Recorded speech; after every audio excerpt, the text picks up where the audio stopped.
Nalaman ko na pwedeng bumili ng mamahalin at bihirang isda online. May ilan na mas bihira kaysa sa iba, syempre, kaya mas mahal. Ibang klase ang mga isda. Pinakamalaki na gastos namin ito. Tara na mga pare, sinong nagugutom? Tingnan nyo ang tubig. Nagkakahiwa-hiwalay na. Hindi maganda. Ang maliit na isdang ito ay nagkakahalagang $600. Isa sa pinakamabihirang play coast na makukuha. Heto na siya. Diyos ko.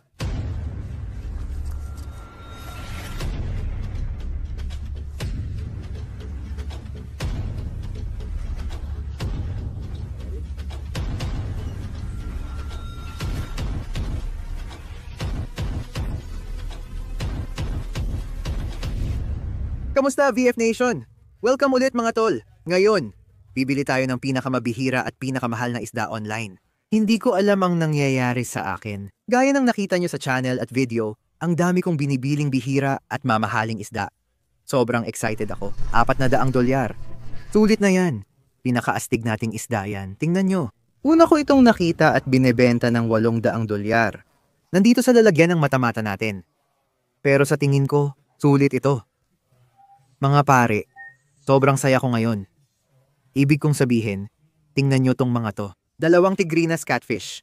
Gustong-gusto nyo itong panoorin, kaya heto na naman ako, mga pare.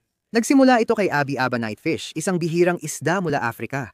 Ang astig, wala pa akong nakitang ganito. Nasa $400 lang siya.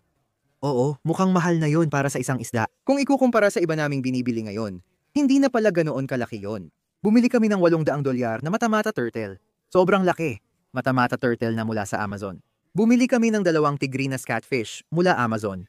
$700 at $50 ang bawat isa. Kaya ayun mga tol, napasubo kami sa mga mamahaling isda. Mukhang nag-e-enjoy kayo. Para sa akin, malaking tulong yun para hindi ako agad malugi. Para mabili ko ang mga isdang ito, dapat makita ko sila sa tindahan ng isda at magkaroon ako ng pagkakataon na bilhin. Di ko pwedeng bilhin ito araw-araw dahil sobrang bihira nila, di sila makikita araw-araw. Nalaman ko sa website na ito na pwede palang bumili ng mamahalin at bihirang isda online.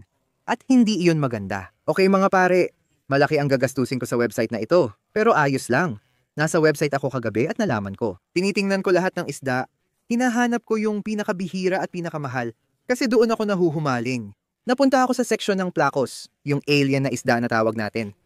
Madalas namin itong mahuli sa South Florida. Siguro nagtatanong kayo, bakit ka bumibili ng plako? Pwede mo namang hulihin yan. Ang plakos ay may mahigit 150 na iba't ibang species. Yung iba mas bihira kaysa sa iba, syempre, kaya mas mahal sila. Hindi ko alam na may ganito pala at hindi ko rin alam na ganito sila kamahal. May nakita akong ilan na sobrang mahal, pero ang astig nila. Kaya binili ko sila. Bumili ako ng 2 playco at 2 isda. Halos $1,000 na agad ang nagastos ko. Oo, astig talaga itong mga plako. Siguro masasabi mong ganun. Sana sulit sila. Sila ang pinakamahal na isda sa website. Parating na sila at naghahanda na kami. Mga tol, nagse-setup ako ng bagong aquarium at sobrang excited ako. Pinakamalaki na itong nagastos namin sa isda, mga tol. Sobrang grabe talaga. Sa tingin ko, isa ay $600 at isa ay $400 kaya lampas. $1,000 lahat kasama ang buwis at shipping. Naghihintay lang ako na dumating ang kartero at ibigay sa akin ang mga isda ko. Ngayon magbibigay ako ng update sa mga bihirang isda at pagong na nabanggit ko. At ipapakita ko rin kung kumusta na sila. Sobrang excited ako. Mga tol, tara tingnan natin ang mata-mata turtle. Nandito na tayo sa mata-mata turtle pond. Ngayon, ang pagong na ito ay nagkakahalaga ng $800. Subukan na niyong hanapin siya. Hindi siya madaling makita kahit sobrang laki niya. Mas malapad pa sa dibdib ko. Oh Helen, kaya mo ba siyang makita? Sa kanto ng Ngayon mga tol, ang pagong na ito ay nagkukunwaring parang dahon. Tapos maghihintay sila ng pain na isda na lumangoy sa harap nila at aatake sila. Tingnan mo to, grabe ang galing niya. Ito si Justin Turtle Lake. Tingnan mo kung gaano kalaki ang Manamata Turtle. Sobrang laki talaga.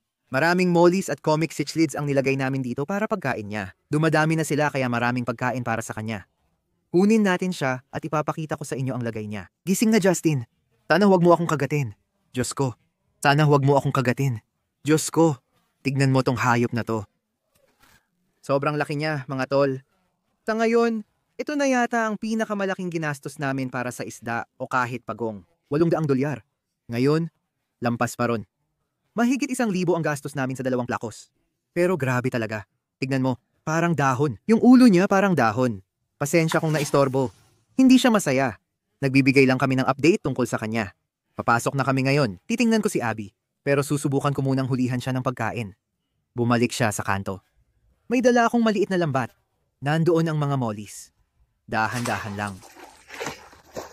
Ito ang pinapakain ko kay Abby, ang ABBA ko, Aba Night Fish.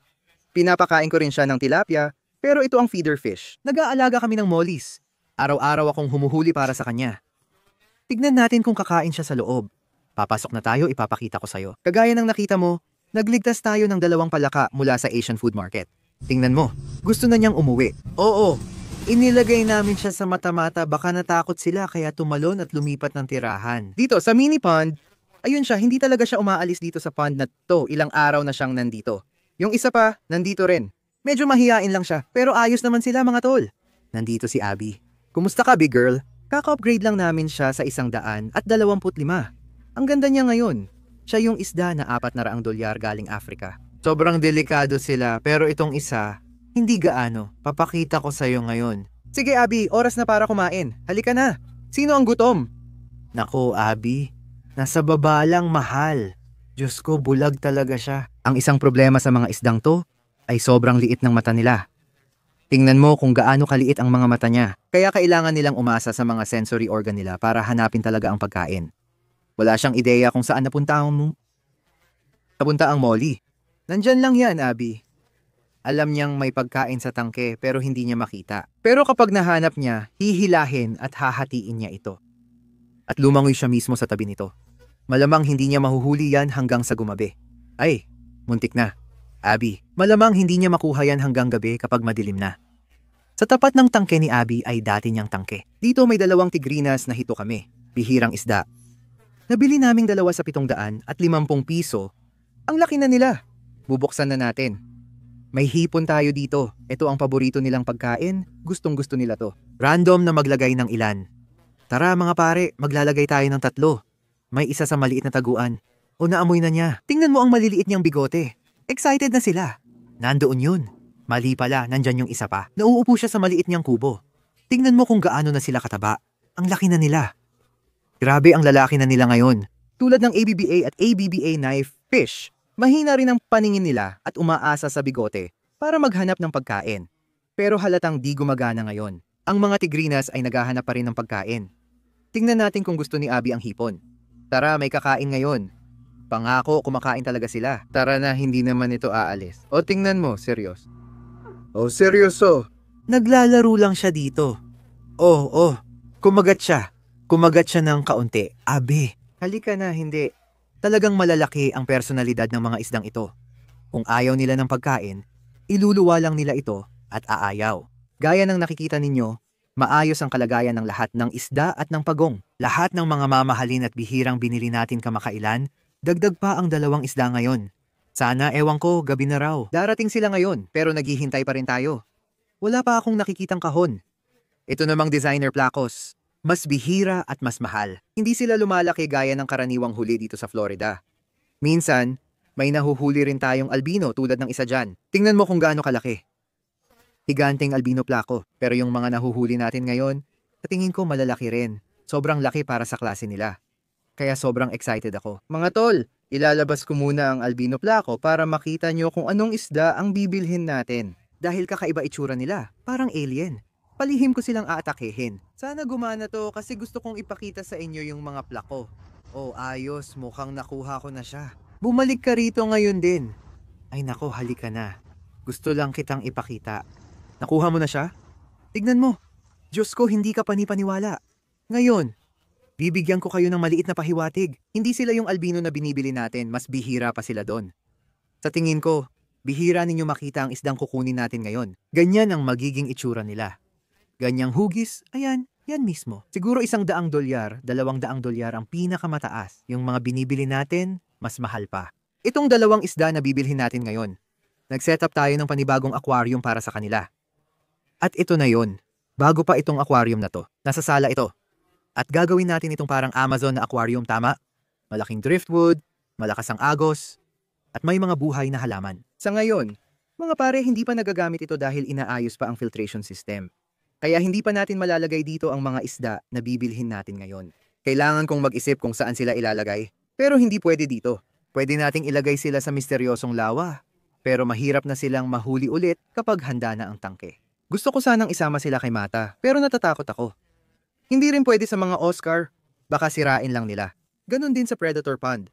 Sa tingin ko, kaya itong lamunin ng dambuhalang hito sa gabi. Chichlipon. Baka kagatin lang ng lahat ng cichlids ang mga palikpik nila. Ganyan ang ginagawa ng mga siklid. Kaya hindi rin pwedeng iyon.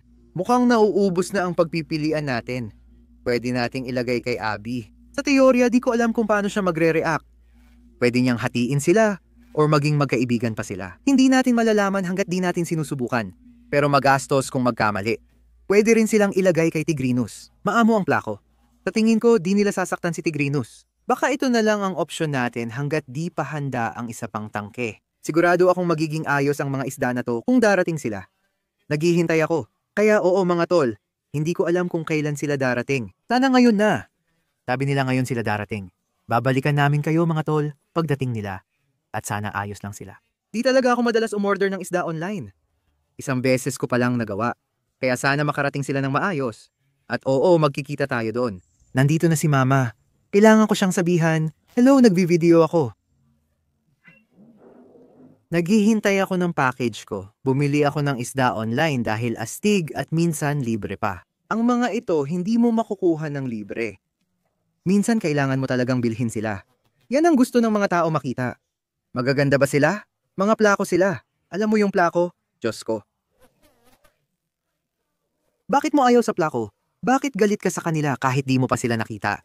Astig naman sila.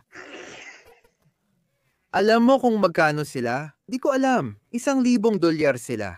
Hindi mo pa sila nakikita pero sulit sila. Pinakabihirang plako ito. Pwede kang kumita ng 1,000 sa play ko. Di ko maintindihan bakit laging tungkol sa plako. Bihira sila. Ipapakita ko sa'yo. Pag nakita mo ang mga isda, maiintindihan mo bakit ko sila kinuha. Sa tingin ko, ayaw niya ng mga plako. Sige mga pare. Gabi na talaga ngayon. Wala pa rin ang package natin pero may narinig akong kumatok sa pinto. Siguradong isda ito, kaya sobrang excited at kabado ako. Bihira lang akong umorder ng isda online, minsan pa lang dati. Sana ayos lang ang lahat. Sana nakarating sila ng maayos. Sobrang excited ako na makita nyo ang mga plakos na ito. Sana sulit ang ginastos ko. Tara, tingnan natin kung kumusta na sila. Ayun, nandyan na sila. Heto na pareho. Diyos ko, basa ito. Naku, tumutulo to. Kailangan kong i-blur ang karamihan dito dahil may address ko. Mukhang may tagas yung bag kaya basa ang kahon. Tingnan mo yung tubig, nagkakahiwa-hiwalay na. Hindi maganda yan, kailangan ipasok agad. Kaya di dapat umorder ng isda online. Diyos ko, kailangan ko nang ilabas ito. Sana buhay pa sila. Ilalagay ko muna sila sa sahig. Okay, mukhang maayos itong kahon dito sa baba pero itong isa, may dalawang magkaibang kahon. At itong isa, mukhang napunit yata ang bag. Alam mo naman, ang mga plakos ay may matutulis na palikpik. Ewan ko. Kukuha ako ng gunting at bubuksan ko ito. Sige, heto na. Diyos ko, sana buhay pa. Kinakabahan ako, sana may tubig pa yung bag. Diyos ko, nakikita ko na. Marami pang tubig at nandoon ang plako. Kita mo ba siya? Sige, mukhang normal lang, puro itim. Play ko. Pangako ko sa inyo, special ito. Diyos ko, ang daming tubig. Heto ang resibo. Hindi maganda to mga tol, kailangan na natin yung ID na mamamamamamam na to. Kailangan nating ilabas to. Sa tingin ko, okay naman siya, nakatayo siya ng maayos. Ang astig nito. Tignan mo, ayos siya, maayos siya. Ganon, di ba? Hindi ito pinakamahal. May $400 at $600 na variant. Ito yung $400, grabe. Hindi ko alam kung anong nangyayari, pero basang-basa yung kahon. Siguro pinunit niya yon. Pero buti na lang. Hindi naman yata ganun kalala kasi may natira pang tubig. At mukhang ayos pa naman siya. Itong isa dito ay tinatawag na Scarlet Cactus Plako. Oo, sobrang bihira sila. At umaabot ng 18 pulgada ang laki. Astig talaga ang plako na yan. Sige, oo. Kulang siya sa tubig, tingnan mo. Labas na ang palikpik niya sa ibabaw. Pare, ngayon, cactus plakos ang tawag sa kanila dahil tinik ang buong katawan nila. Oh, handa na siyang umalis. Tingnan mo yung mga tinik na yan. Parang cactus talaga. Kita mo ba sa katawan niya dyan? Grabe ang wild nun. Aray, Diyos ko, matalas sila.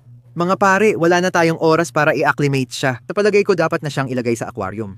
Ayokong magbakasakali, masyado na siyang matagal dito. Sabi ko, ilabas na natin siya agad. Ang astig nito pare, itong plako $400 lang. Grabe mga pare, bihira talaga ang isdang ganito. At ang laki pa niya. Pansinin niyo ang tinig sa katawan niya at ang pulang kahel na palikpik. Ang ganda play ko. Sige, ilalagay na natin siya sa aquarium. Tingnan niyo kung gaano kaganda yung play ko mga pare. Ang astig nito, grabe. Sige, ilagay na natin siya. Ayan na siya. Diyos ko. Ayan. Dumidikit na siya sa pader. Mukhang okay naman siya. Grabe, kinabahan ako kanina. Tumatagas yung bag. Sigurado akong patay na yung isda. Pero matibay talaga ang mga plako. Dahil kaya nilang mabuhay ng ilang oras kahit wala sa tubig. Mukhang ayos naman siya. Ang astig talaga ng mga to. At ang kakaiba ng mga mata nila. Kumukurap. May talukap sila sa mata. At kumukurap talaga. Ang weird nila tingnan. Maganda ang play ko, pero hindi yun ang paborito ko, yung isa pa naming meron. Sana buhay pa siya. Tingnan natin kalagayan niya. Kailangan ko i-blur ulit kasi naka-display ang address ko. Hindi ko pwedeng hayaan na pumunta kayo sa bahay ko. Sige na please, ito talaga ang paborito ko. Sobrang excited akong makita ito. Ewan ko kung nakita nyo na ito dati. Sobrang bihira sila, isa sa pinakamahirap hanapin na plakos. Eto na, mas maganda ito. Saan na yun? Di ko makita.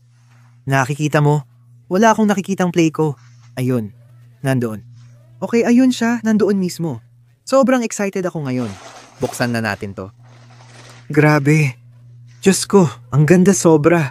Yun mismo ang sunshine play ko, mga kaibigan. Diyos ko, sobrang lupit nito. Kaya, itong maliit na isda na to ay nagkakahalaga ng $600 at dahil yon isa siya sa mga pinakabihirang plakos na pwede mong makuha at halos nasa max na laki na siya. Sa tingin ko umaabot sila ng mga 11 hanggang 12 pulgada. Tingnan mo kung gaano siya kalaki. Yan, sunshine plako yan. Grabe. Tingnan mo ang mga tuldok niya, ang astig.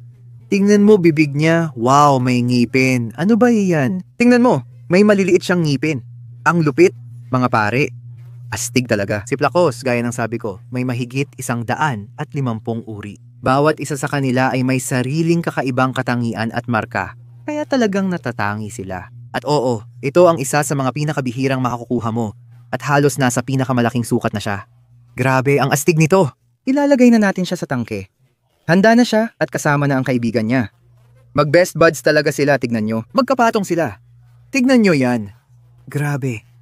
Makikita nyo na mas malaki talaga ang cactus plako kaysa sa sunshine. Astig talaga mga tol. Isipin nyo, $1,000 ang halaga ng mga plako. Salamat sa Diyos at pareho silang abuhay. Ang gaganda nila pero tignan nyo kung gaano sila kaganda. Magkatabi pa sila. Ang astig talaga mga tol. I-comment sa baba ang paborito nyo. Sa akin, mukhang sunshine ang gusto ko pero di ako sure.